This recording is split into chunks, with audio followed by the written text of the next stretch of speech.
Hello there guys and welcome to the Imaginary Conflicts channel. My name is Rich and as you can see we are spray painting some Games Workshop Deathrattle Skeleton Warriors.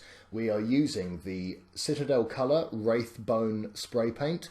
I quite like it because it provides a nice bone colour to the miniatures, especially when you're painting undead. I took these out to the bike shed to paint these because it was raining when I wanted to spray paint them. My bike shed isn't particularly well ventilated, however I was able to get the job done, although I had to take a few breaks because I was getting a headache from all the spray painting fumes. But yes, so I wanted to paint up these skeletons for you because I did an unboxing video for them a couple of weeks back, and I just wanted to show you the finished result. You'll notice that they are without their shields because I figured that it would be best for me to paint them at a later date. So you won't see them in this video, but they will have shields hopefully next time you see them.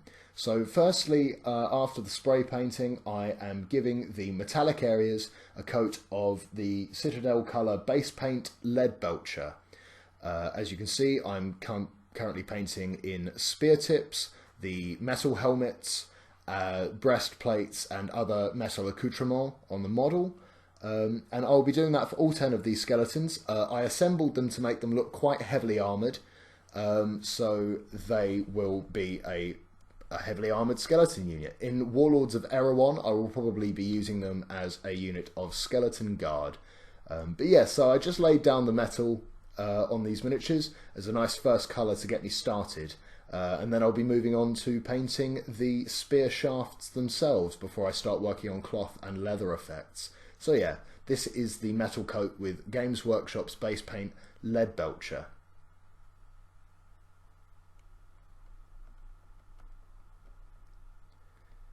So to paint the spear shafts and the leather effects on the miniature, I used the Citadel colours base paint Mournfang Brown, which is another one of those new ones. As you can see, I had to quickly switch on my light because we were losing light quite quickly. Now it's going into the winter season, the nights are drawing in much faster than I had anticipated.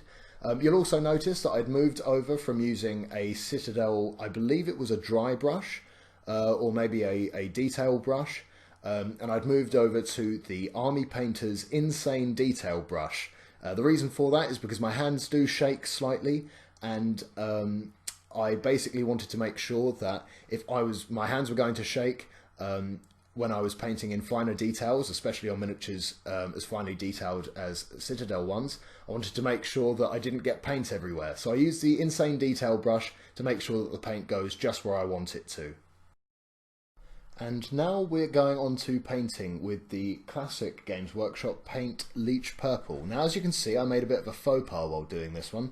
Because I got really into the painting and I kind of forgot that the camera was there, when I was painting in the finer details, I kept on taking the miniatures out of shot. That was deeply infuriating going into the editing stage and realising that I had 40 minutes of a local newspaper and some half-painted miniatures in the background.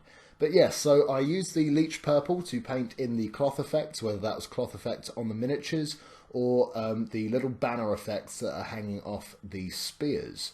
So yeah, Leech Purple, which is an out-of-date Games Workshop paint, was the one that I used. I was pleasantly surprised that the paint, after all these years, had not yet gone dry and therefore became inoperable. So yes, I'm using this to paint in all of the different cloth effects, and then once that's done we can move on to the final stage, which is a wash, just to bring the models together and to provide some shading.